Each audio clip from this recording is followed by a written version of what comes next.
So acceleration लिख लिया, average acceleration and instantaneous acceleration, समझ में आ गया, a dv by dt। Okay, चलो अब इसको समझते कि ये एक्चुअल में क्या कहना चाहता है, इंस्टेंटेनियस एक्सेलरेशन कैसे निकालते हैं, राइट। सो एक क्वेश्चन करते हैं वापस, लिखो let's say displacement as is equals to t⁴ minus 3t cube plus 2t square plus t minus 4। ऐसा कोई हमको डिस्प्लेसमेंट का रिलेशन दे रखा है टाइम के साथ। मैं तुमसे पूछ रहा हूँ फाइंड, जल्दी से कुछ क्वेश्चंस फाइंड करने, find displacement at t is equals to 0 and t is equals to 1। ये पहला क्वेश्चन। दूसरा question, find speed at t is equals to 0 and t is equals to 1 second। तीसरा question, find acceleration at t is equals to 0 and t is equals to 2 seconds। अच्छा, 1 की जगह पे 2 कर लेते हैं। And next, find average acceleration between t is equals to 0 and t is equals to 2 seconds। Okay, सो जल्दी से करो, कैसे करेंगे। तो एक्सेलरेशन कैसे मिलता है, dv by dt से मिलता है। सबसे पहले तो ये वाला करते हैं, s at 0 and 2। क्या करेंगे बताओ भाई, differentiation s at 0 and 2 direct value put करेंगे। t की वैल्यू एक बार 0 लिखूंगा और एक बार t की वैल्यू 2 रखूंगा इस इक्वेशन में। कोई डाउट इसमें? तो पहले का answer first at t is equal to 0, s कितना आ जाएगा, -4 मीटर, हाँ या ना? यस। अच्छा, जब डिस्प्लेसमेंट नेगेटिव है, इसका मतलब क्या हुआ? क्या इसका मतलब ऐसा हुआ कि वो नेगेटिव डायरेक्शन में ट्रैवल कर रहा है? यस, वो नेगेटिव डायरेक्शन में ट्रैवल कर रहा है। डिस्प्लेसमेंट नेगेटिव है, इसका मतलब क्या उससे मैं डायरेक्शन ऑफ मोशन पता कर सकता हूँ? जल्दी बताओ, डिस्प्लेसमेंट नेगेटिव है तो क्या मैं डायरेक्शन ऑफ मोशन उससे पता कर सकता हूँ? डायरेक्शन अपोजिट है। डायरेक्शन अपोजिट होगी। पर डायरेक्शन अपोजिट होगी किससे? जिस डायरेक्शन जो हमारी रेफरेंस लाइन है उससे। नहीं बेटा, देखो ध्यान से, जब मैं ऐसा लिख रहा हूँ कि t इक्वल्स टू 0 पे s इक्वल्स टू -4 है, इसका मतलब क्या है? इसका मतलब ये बेटा, सिंपली ये मतलब है कि भाई जब ये मैं नंबर लाइन ले रहा हूँ तो जब टाइम 0 था तो ये जो आदमी था, ये ऑब्जेक्ट था, वो इधर खड़ा था, इसकी पोजीशन ये थी। अच्छा, क्या इससे मैं ये पता कर सकता हूँ कि ये इस डायरेक्शन में जा रहा है या ये इस डायरेक्शन में जा रहा है? क्या ऐसा पता कर सकता हूँ सिर्फ इतने इंफॉर्मेशन? नो सर, नहीं पता कर सकते। ओके, सो कभी भी डिस्प्लेसमेंट से, s की वैल्यू से, चाहे वो पॉजिटिव हो चाहे वो नेगेटिव हो, उससे मैं डायरेक्शन ऑफ मोशन पता नहीं कर सकता। कोई doubt? Okay, direction of motion पता करने के लिए क्या करना पड़ेगा, वेलोसिटी निकालनी पड़ेगी। चलो कोई बात नहीं, ये निकालो दूसरा। पहले वाले में सेकंड जो था, at t is equals to 2, s की वैल्यू कितनी आएगी, t की जगह पे 2 लिख लो, तो ये हो जाएगा, कितना हो जाएगा, 2 की पावर 4 कितना होगा, 16 माइनस 3 और 8 3 जा 24 प्लस 4 2 जा 8 -2 -4 सॉरी +2 -4, तो कितना आएगा ये, 16 - 24 + 8 -2 मीटर। देखो इसका मतलब आफ्टर 2 सेकेंड वो इधर पहुंच गया, हाँ या ना? आफ्टर 2 सेकेंड वो इधर पहुंच गया, राइट? Yes sir. अच्छा, क्या ये दोनों चीज से मैं ये पता कर सकता हूँ कि ये आदमी इधर जा रहा है या इधर जा रहा है? Yes sir. दोनों चीज से पता कर सकते हैं। Yes sir. थोड़ा दिमाग लगा के बोलना, ये और Yes, ये क्या इधर जा रहे पता कर सकते हैं? Yes sir. अरे यार, क्या पता कर सकते हैं इधर जा रहा है उधर जा रहा है? नहीं ना? राइट साइड जा रहा है। अरे अगले टाइम में अगर उसमें अगले डायरेक्शन टाइम तो में नहीं उसने पता वो भी चलेगा कर ऐसा गया भी तो तो हो सकता है, ऐसा सर भी तो हो सकता डायरेक्शन का है पता इस तरफ नहीं जाके इस तरफ चलेगा आए, डायरेक्शन का पता नहीं चलेगा डिस्टेंस कि का वो कहाँ पता जा रहा है। पॉसिबल हो सकता है कि उस तरफ से जाके फिर इधर को खड़ा हो गया 2 सेकंड के सिर्फ बाद, हो सकता है डिस्प्लेसमेंट कि पता आगे चलेगा। जाके पीछे आ जाए। तो मुझे इससे अभी भी डायरेक्शन ऑफ मोशन नहीं पता चलेगा। हाँ, एवरेज डायरेक्शन बोल सकता हूँ कि पहले इधर था अब इधर आया तो राइट साइड गया है, बट एग्जैक्टली हर एक मूवमेंट पे क्या डायरेक्शन है नहीं पता कर सकते। समझ में आ रहा है? Yes sir. समझ में आ रहा है? ओके। सो कभी भी डायरेक्शन का अंदाजा, डायरेक्शन को फाइंड करने के लिए डिस्प्लेसमेंट की जरूरत नहीं है, डिस्प्लेसमेंट की हम लोग हेल्प नहीं लेंगे। Okay, next question. v at t is equal to 0 and t is equal to 2, velocity at t is equal to 0, t is equal to 2, क्या करेंगे? सेकंड क्वेश्चन करने के लिए सबसे पहले क्या काम करेंगे? इसका डिफरेंशिएशन कर लेंगे। सो v is equals to ds by dt 4t cube minus 9t square plus 4t plus 1, ये आएगा, ये आ जाएगा। चलो at t is equals to 0, v की वैल्यू कितनी होगी? t की जगह पे 0 0 इसमें डालो, फाइनल बचेगा 1 मीटर पर सेकेंड, पॉजिटिव 1 मीटर पर सेकेंड आया। At t is equals to 2, v की वैल्यू कितनी होगी? वैल्यू पुट करेंगे 2, ओके 2 की वैल्यू डालेंगे तो 2 3 जा 8, 8 4 जा 28 होता है, sorry 32, okay minus 9t square 4 9 9 4 जा 36 प्लस 4t 4 2 जा 8 प्लस 1, कितना आएगा ये? 32 प्लस 8 40 हो गया, 40 माइनस 36 करोगे 4 बचेगा, 4 प्लस 1 5 मीटर पर सेकेंड। आया समझ में? Yes sir. हाँ ना? कोई doubt? No sir. Okay, so दूसरा क्वेश्चन भी हो गया। Next question, find acceleration at t is equal to 0, t is equal to 2। अब ये मुझे क्या पूछा है? इंस्टेंटेनियस या एवरेज? क्या पूछा है? इंस्टेंटेनियस। पहले में इंस्टेंटेनियस पूछा है, तो मैं एक ऐसा निकलूंगा dv by dt, dv by dt करूंगा, मतलब इसका भी एक और बार डिफरेंशिएशन। इसको बेटा मैं क्या और लिख सकता हूँ? तो v क्या है? ds बाई dt है। v एक्चुअल में क्या है? ds by dt। तो इसको हम लोग ऐसा भी लिखते हैं d square s by dt square. इसको हम डबल डिफरेंशिएशन कहेंगे। क्या कहेंगे इसको? ये जो टर्म लिखा ना, इसको मैं कहूंगा डबल डिफरेंशिएशन। मतलब s का एक बार डिफरेंशिएशन किया, वापस एक बार डिफरेंशिएशन कर दो। समझ में आ रहा है? सर यहाँ पे आपने डी स्क्वायर एस किया तो ऐसे डी स्क्वायर टी स्क्वायर नहीं होना चाहिए? नहीं, ऐसा नहीं होगा, ऐसा नहीं होगा। ये लिखने का तरीका है D square S by D T square. Okay sir. Okay चलो, so D square S by D T square double differentiation बोलेंगे इसको। मतलब बेसिकली इसी का डिफरेंशिएशन करना है। तो क्या हो जाएगा? 3 आगे चला जाएगा, 12 टी स्क्वायर माइनस 9 2 जा 18 टी प्लस 4। कोई डाउट? कोई डाउट? ये डबल डिफरेंशिएशन किया, समझ में आ गया? हाँ सर। ओके, अब क्या पूछा है? At t is equals to 0, acceleration कितना? तो इधर t की वैल्यू 0 पुट कर देंगे, बचेगा 4। सो एक्सेलरेशन आएगा 4 मीटर पर second square. At t is equals to 2 seconds, acceleration कितना? वैल्यू 2 पुट करोगे, 12 2 जा 24 माइनस 18 2 जा 36 प्लस 4। तो 24 प्लस ये 28 होगा, तो टोटल आ जाएगा -8 मीटर पर सेकेंड स्क्वायर। हाँ या ना? सर वो 2 स्क्वायर है 2 स्क्वायर मतलब सर 12t स्क्वायर है ना।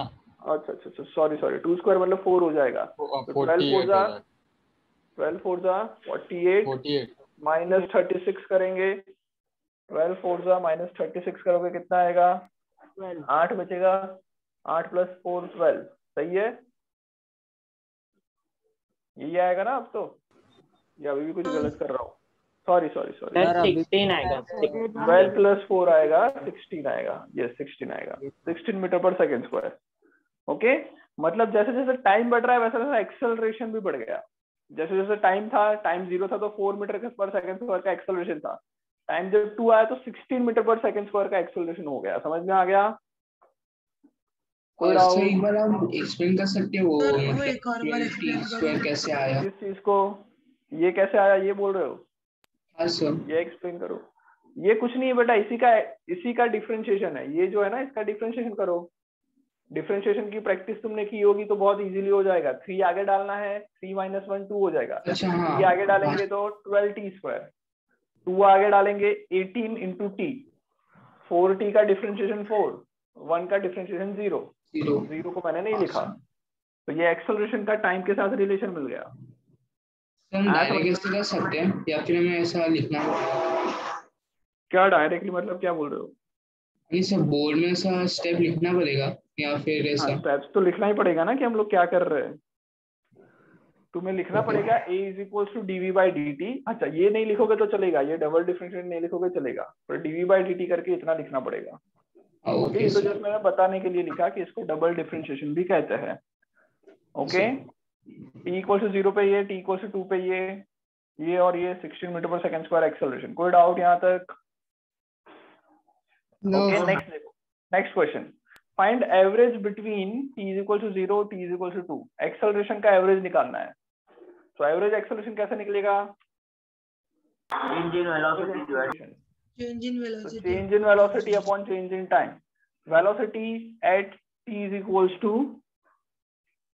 v2 - v1 upon t2 - t1। ये करेंगे बेसिकली।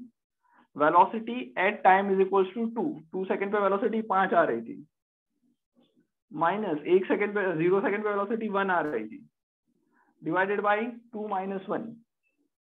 सो ये आ जाएगा 4 मीटर पर सेकंड स्क्वायर। तो एवरेज तो कितना आया? सिर्फ और सिर्फ 4 आया। समझ में आ रहा है? सर 2 - 0 नहीं होगा? ओह सॉरी 2 - 0 आएगा तो ये आ जाएगा 2 मीटर पर second square. Okay, so this is average acceleration. कोई डाउट? समझ में आ रहा है सब कुछ? आगे बढ़े? Yes sir. चलो आगे लिखो हेडिंग, ये हटा देते हैं। आगे हेडिंग लिखो, आगे हेडिंग लिखो।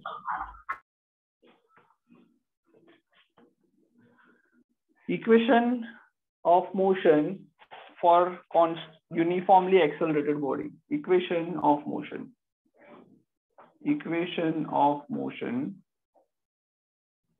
For uniform acceleration.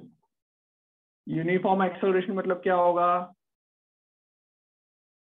Uniform acceleration मतलब क्या होगा? क्या बोल रहे हो? Acceleration constant, acceleration constant. Uniform acceleration पूछा, यूनिफॉर्म मोशन नहीं पूछा।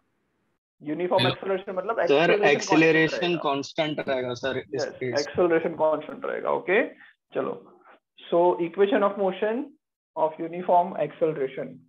So basically equation of motion मतलब क्या है? वही है जो तुमने 9th में पढ़ा था। v = u + at, s = ut + ½ at square, v² - v² = 2as। Okay, 9th में जो पढ़ा था वही है, राइट? चलो, सो कैसे डिराइव करते हैं?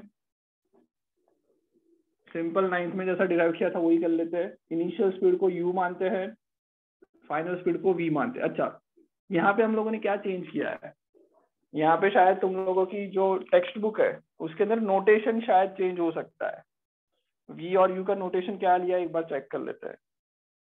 ओके, सो v और u का नोटेशन क्या लिया है? u की जगह पे लिखा है v0 और v की जगह पे लिखा है v। v0 मतलब इनिशियल वेलोसिटी, v मतलब फाइनल वेलोसिटी। पोजीशन जो अभी इस मोमेंट पे होगी वो होगी x0। इस मोमेंट पे जो इसको मैं x बोल देता हूँ। कोई डाउट? या फिर v0 और vf भी लिया हो सकता है, xf भी लिया हो सकता है, दोनों में से कुछ भी ले सकते हैं। ओके, कोई डाउट यहाँ तक? No sir. नो। अब मैं तुमसे पूछूं कि भाई डिस्प्लेसमेंट कितना हुआ? यहाँ से यहाँ कितना गया? कितना लिखेंगे बोलो? यहाँ पे x ही लिख लेते हैं। सो ये जो डिस्प्लेसमेंट होगा x - x0, ये डिस्प्लेसमेंट होगा। ओके, तो यहाँ से यहाँ जाने का टाइम t था और एक्सेलरेशन a था। और कांस्टेंट एक्सेलरेशन है, तो सबसे पहला इक्वेशन तो बहुत ही सिंपली यूज कर सकते हैं। फाइनली कैसे निकाल सकते हैं? एक्सेलरेशन का फॉर्मूला क्या है? एक्सेलरेशन का फाइनल फॉर्मूला है dv अपॉन dt, या फिर हम लोग लिख सकते हैं change in velocity upon change in time. यहाँ पे बेटा एक्सेलरेशन कांस्टेंट है। एक्सेलरेशन अगर कांस्टेंट है तो क्या मैं बोल सकता हूँ कि average acceleration and instantaneous acceleration की वैल्यू सेम होगी? Yes sir. एक्सेलरेशन कांस्टेंट है मतलब जितना है उतना ही रहेगा। 5 मीटर पर सेकंड स्क्वायर है तो वही रहेगा, तो एवरेज भी वही होगा और इंस्टेंटेनियस भी वही होगा। कोई डाउट? चलो सो ये पहले मैंने लिखा। अब मैं लिख सकता हूँ कि a is equals to delta v. Delta v मतलब क्या हो जाएगा? v minus we not divided by क्या करेंगे? t2 माइनस t1 को मैं t लिख लेता हूँ, t को इधर भेज दे। at is equals to v minus we not. So v not को इस तरफ लेके आते हैं। So v not is equal to क्या हो जाएगा? तो वी नॉट प्लस एटी आ जाएगा। समझ में आ रहा है? ये पहला इक्वेशन समझ में आ गया? कोई डाउट? हाँ सर। आगे बढ़े, आगे बढ़े। ये सब किया हुआ ये तुमने बेटा 9th स्टैंडर्ड में। आगे बढ़े, लिख लिया इतना? Sir 1 minute. दूसरा इक्वेशन ऑफ मोशन। ओके, दूसरा इक्वेशन ऑफ मोशन कैसे डिराइव होता है? लिख लो जल्दी, लिखो जल्दी, लिखो लिखो लिखो फटाफट लिखो। हो गया? Done done done done done. बड़े आगे। चलो लिखो, आगे लिखो। नेक्स्ट क्या है? सो नेक्स्ट है दूसरा इक्वेशन ऑफ मोशन। कैसे डिराइव करेंगे? मेघ और सब लोग बेटा वीडियो ऑन कर लो। दूसरा इक्वेशन ऑफ मोशन डिराइव करने के लिए मैं लिखूंगा v एवरेज। एवरेज वेलोसिटी क्या होता है? Total distance upon total time which is equals to x minus x not upon t। और सर यूनिफॉर्म ये एक्सेलरेशन हो। हाँ सर, ये जो इक्वेशन ऑफ मोशन है इसको हम इंटीग्रेशन के थ्रू भी तो कर सकते हैं। कर सकते हैं। Derive. हाँ करेंगे करेंगे, वो भी करेंगे। ओके, पहले 9th से पढ़ लेते फिर इंटीग्रेशन से करेंगे। यूनिफॉर्म एक्सेलरेशन है, सो मैं v एवरेज का एक फॉर्मूला यूज कर सकते हैं कि जब भी यूनिफॉर्म एक्सेलरेशन है तब मैं v एवरेज को initial speed plus final speed divided by 2 लिख सकता हूँ। This is only for uniform acceleration, right? इन दोनों को मैं इक्वेट कर देता हूँ, तो v not plus v by 2 is equals to total displacement upon time. Total displacement को हमने क्या लिखा? x minus x not divided by T. T को इस तरफ भेज दे, सो x minus x not is equals to v not plus v divided by 2 multiply by t. समझ में आ रहा है सबको? सबको यहाँ तक आ गया? यस। चलो ये वाला जो है मैं इसको हटा रहा हूँ। ये वाला नहीं लिखा है तो जल्दी लिख लो, मैं हटा रहा हूँ उसको। हटा दो। लिख लिया है सबने? मैंने इनफ टाइम दिया था।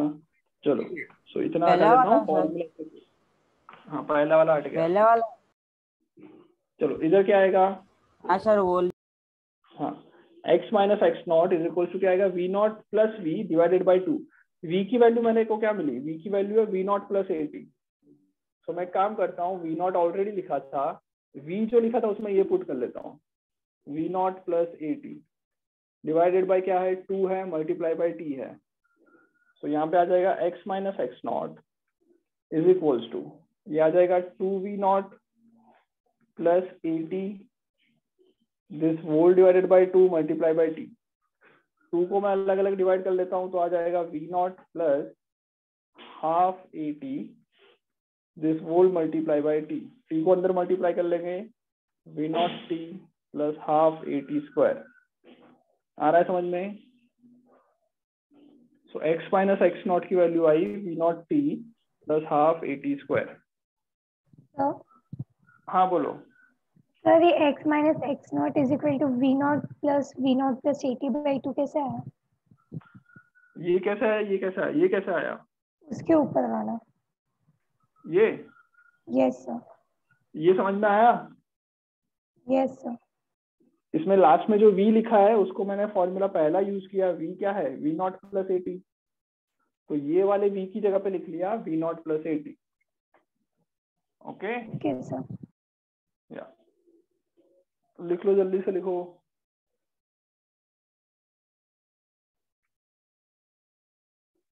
डन हो गया। सर एक और बार एक्सप्लेन करो ना ये वाला। कौन अरे सा? ये जैसे अगर जब क्वेश्चन सॉल्व करेंगे तो हमको ये v और v नॉट के टर्म्स में लिखना पड़ेगा पहले, जो हाँ, s u और t के टर्म्स। जनरली ये फॉर्म मतलब ये टर्म यूज करोगे तो अच्छा रहेगा, वरना यू वी लिखोगे तो भी कोई मार्क नहीं काटेगा, डोंट वरी। ये वापस एक्सप्लेन करूं? याद करने में आसान है सर। हाँ ओके, क्या बताऊं, क्या करना है बताओ, कहाँ से समझ में नहीं आया? सर वो आपने लिखा है ना x minus x not is equal to v not T plus half a t square, उसके ऊपर से। ये वाला? Yes sir. ये वाला समझ में आया? हाँ सर। तो बेटा इसमें मैं एक एक टर्म को 2 से डिवाइड कर लेता हूँ। तो पहले वाले टर्म को 2 से डिवाइड करूँ तो 2 to 2 कैंसिल हो जाएगा, बचेगा वी नॉट। और यहाँ पे 2 है नहीं तो 2 वैसे का वैसा लिख लेता हूँ, हाफ ए टी। और टी को मल्टीप्लाई हो रहा है, टी को अंदर करेंगे तो दोनों तरफ मल्टीप्लाई करेंगे। आया? यस। ओके सो ये लेकिन हमारा सर उसके बाद वो लास्ट स्टेप में क्या किया?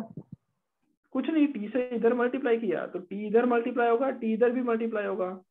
नहीं सर वो नहीं, उसके बाद वो लास्ट। अरे ये तो पहले लिखा अच्छा वो हुआ पहले था। का। हाँ समझ गई। हाँ चलो हो गया, डन, लिख लिया सबने? Yes sir. Okay, this is first equation of motion, this is second equation of motion, जो तुमने 9th स्टैंडर्ड में पढ़े थे वही है, कुछ नया नहीं चल रहा। उसके बाद थर्ड इक्वेशन ऑफ मोशन में क्या करते हैं, तो सब कुछ वही रहेगा, सिर्फ मैं यहाँ से इतने ही को हटा देता हूँ। थर्ड इक्वेशन ऑफ मोशन में भी यही सिर्फ रखना है, सिर्फ टाइम को हटाना है। तो मैं क्या करता हूँ, देखो ध्यान से, इसको भी हटा दो, पहले भी ड्रॉ किया होगा तुमने। So x minus x not जो है उसकी वैल्यू क्या आई, x minus x not is equal to क्या आया हमारा, यहाँ तक सेम ही है। So v not plus v, या फिर इसको मैं v not v plus v not लिख लेता हूँ, divided by 2, multiply by time है। सो टाइम को मैं क्या लिखता हूँ वो देखो, तो मैं यहाँ पे टाइम को लिख लेता हूँ। एक्सेलरेशन का फॉर्मूला क्या पढ़ा था, v minus we not by t पढ़ा था, change in velocity upon time. T को इधर लाओ, ए को नीचे ले जाओ, तो टी क्या आ जाएगा, टी आ जाएगा v minus we not upon A. हाँ या ना? Yes sir. हाँ, so x minus x not में मैंने v plus V not by 2 लिखा, और फिर टाइम की जगह पे लिख लिया वो वाला v minus we not by A लिख लिया। तो यहाँ पे आ जाएगा v plus V not, v minus we not, तो आ जाएगा v square minus we not square divided by 2a is equals to x minus x not.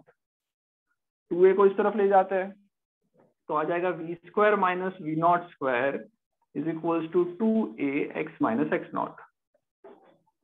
आया समझ में? This is third equation of motion. कोई डाउट? कोई doubt? जल्दी से लिखो, जल्दी से लिख लो ये।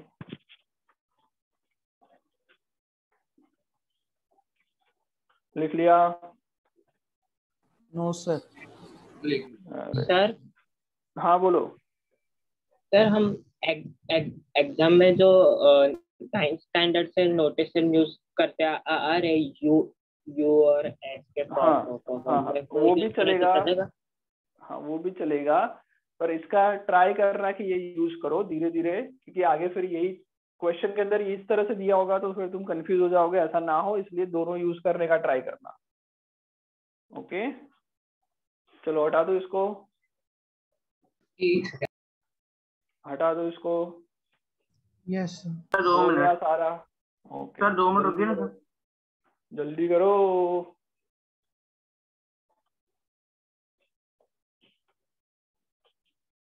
ये तो बेटा 9th में भी किया हुआ ही कर रहे हैं।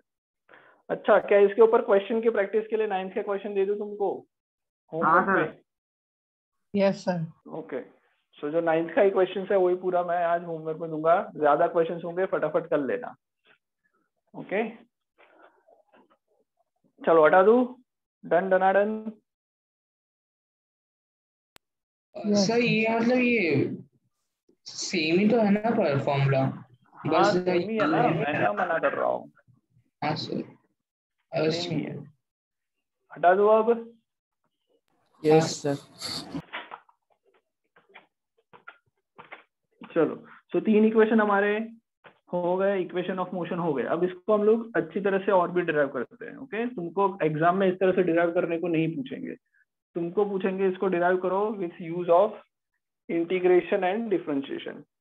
तो हमको एक नई चीज पढ़नी पड़ेगी which is integration.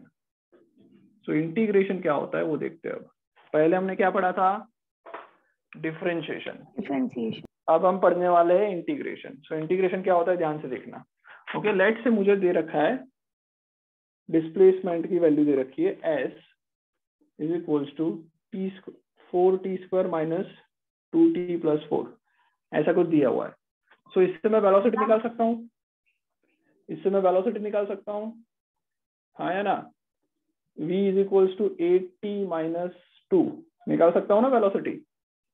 Yes sir. Yes sir. Okay, but अगर मान लो कभी तुमको ऐसा दिया है कि भाई तुमसे ये दिया हुआ है कि एक ऑब्जेक्ट है और उसकी वेलोसिटी जो चेंज हो रही है टाइम के साथ वो दे रखी है 3t प्लस 1, वेलोसिटी इस रेट से चेंज हो रही है।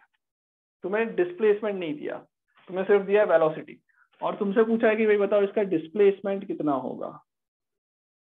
समझ में आया क्या हुआ?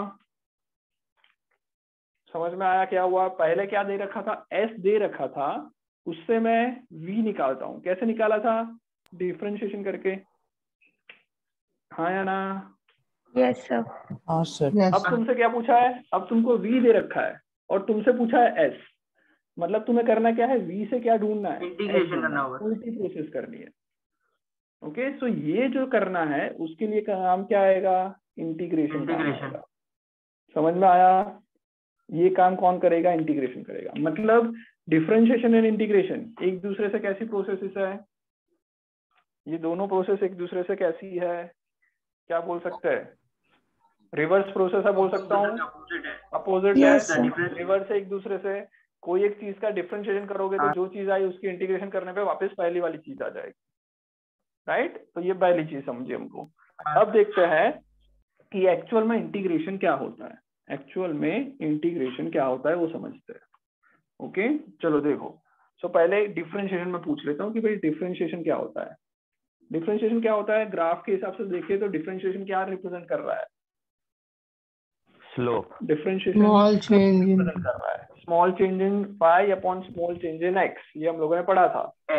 ओके, सो कोई भी ग्राफ में जो मैं डिफरेंशिएशन कर रहा हूँ वो हमें क्या देता है, डिफरेंशिएशन करने पे हमको मिलता है slope of graph, slope of graph at any instant या फिर at any value of x, हाँ या ना? यस यस ये हमें डिफरेंशिएशन से मिलता है। ओके, जैसे कि मान लो ऐसा कोई ग्राफ है, तो डिफरेंशिएशन रिप्रेजेंट कर रहा है कि भाई हर एक पॉइंट पे उसका स्लोप क्या होगा, हर एक पॉइंट पे स्लोप क्या होगा। स्लोप देखो धीरे धीरे क्या हो रहा है, इंक्रीज या डिक्रीज, क्या हो रहा है, इंक्रीज हो रहा है। Okay, very good very good very good. अब देखो यहाँ पे हम लोग इंटीग्रेशन क्या होता है वो देखते हैं।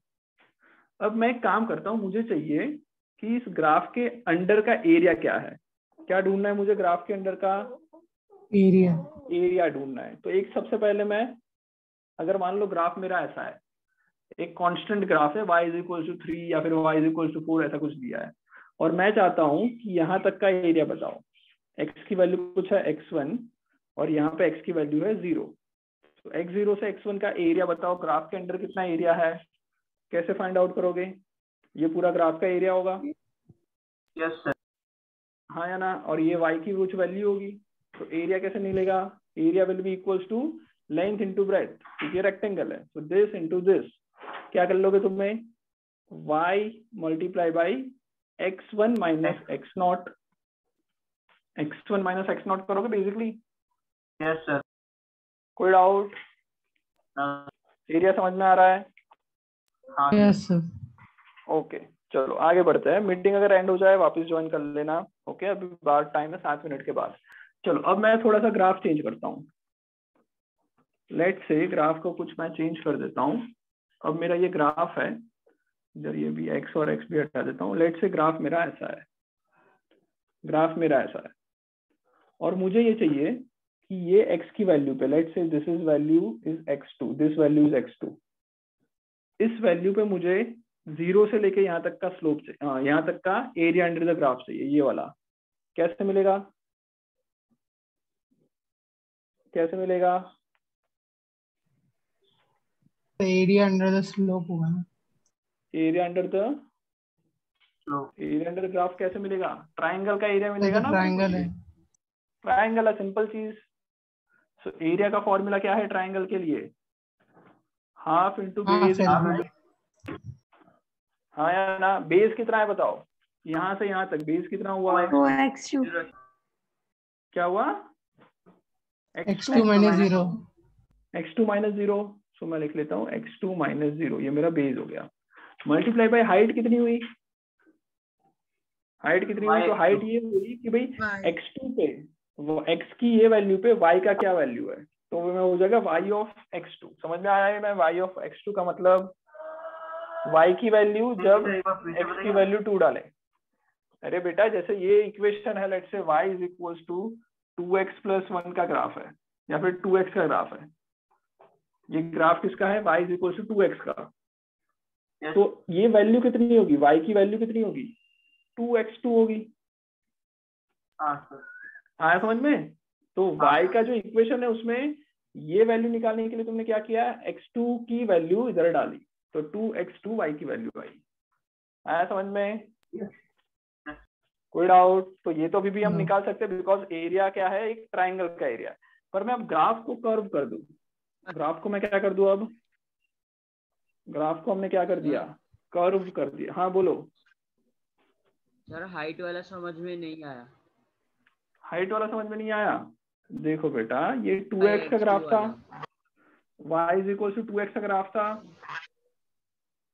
यहाँ तक समझ में आया? Yes sir. अब मैं तुमसे पूछ रहा हूँ कि भाई Yes, sir. x की वैल्यू 5 है, x की वैल्यू 5 है, तब तक का ग्राफ के अंदर का एरिया निकालो। मतलब कि ये एरिया चाहिए हमको, यस राइट? तो ये बेस कितना हो जाएगा? बेस तो 5 हो जाएगा, हमें पता ही है। यस हाँ या ना? तो यहाँ पे x2 मतलब 5 लिखा मैंने।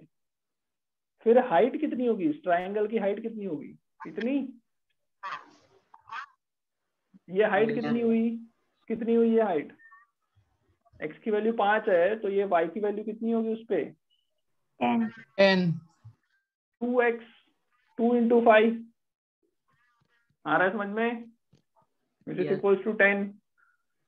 सो y की वैल्यू तुमने कैसे निकाली? y की वैल्यू तुमने y के फॉर्मूला में x की वैल्यू 5 रख के निकाली। तो कोई रैंडम वैल्यू होती है x2, तो y की वैल्यू कैसे निकलती? y के फॉर्मूला में x2 की वैल्यू पुट करते हैं, तो इसलिए y ऑफ x2 लिखा। आया समझ में? हाइट कैसे निकाली? अरे Yes, हाँ sir. ना? कोई डाउट? No, sir. पक्का? ये लिखना है। पक्का ना चलेगा? समझ लो सर, लिखने की जरूरत नहीं है। अगर लिख रहे हो तो मुझे पूछे बिना लिख लो, वरना मैं तो मना करूंगा। चलो बढ़े आगे। ये इंटीग्रेशन भी मतलब मैथ्स आएगा ना? क्या बोल रहे हो बेटा? इंटीग्रेशन भी मैथ्स में आएगा ना? हाँ, इंटीग्रेशन मैथ्स में आएगा 12th स्टैंडर्ड में, और तब तक तुम बहुत सारा यूज कर चुके होंगे। ओके, तो इंटीग्रेशन सीखना बहुत जरूरी है। मैथ्स में बहुत डीप में पढ़ाएंगे, अभी सिर्फ ऊपर ऊपर से जितना काम है उतना पढ़े। ओके, अब मेरा ग्राफ ऐसा है, मेरा ग्राफ ऐसा है, parabola y is equal to x square का ग्राफ है, ऐसा अज्यूम कर सकते हो। ओके, अब क्या करेंगे? अब मैं पूछ रहा हूँ कि भाई यहाँ तक का एरिया निकालो। अब तो प्रॉब्लम हो गया। क्या प्रॉब्लम हुआ? अब तो ये कर्व है, कर्व का एरिया निकालना मुझे आता नहीं है। हाँ या ना? राइट? क्या करेंगे बताओ? क्या करेंगे बताओ? टेंजेंट बनेंगे।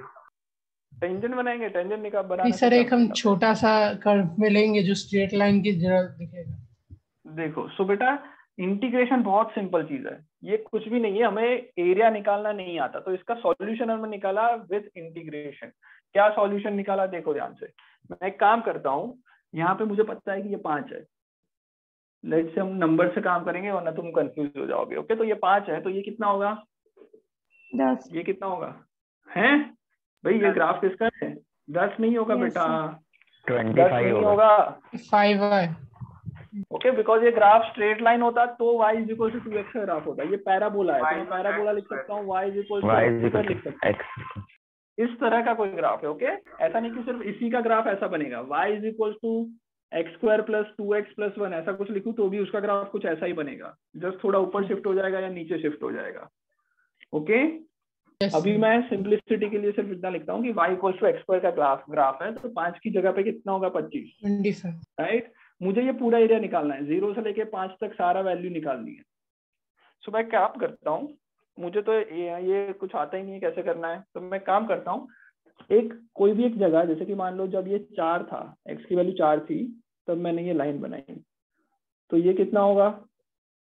जब ये 4 था तब ये लाइन बनाया, ये कितना होगा? 16 हो जाएगा। Very good. अब एक बात बताओ, अगर मैं ये देखूं तो क्या ये ट्रेपेजियम बन रहा है क्या? 4 और 5 के बीच का जो ये एरिया है वो ट्रेपेजियम बन रहा है? हाँ या ना? क्या? Yes sir. नहीं बन रहा, नहीं बन रहा है ना, बिकॉज ये तो कर्व है, कर्व आ रहा है ना सर, ये तो कर्व आ रहा है ना, तो ट्रेपेजियम कुछ नहीं बन रहा। समझ में आ रहा है?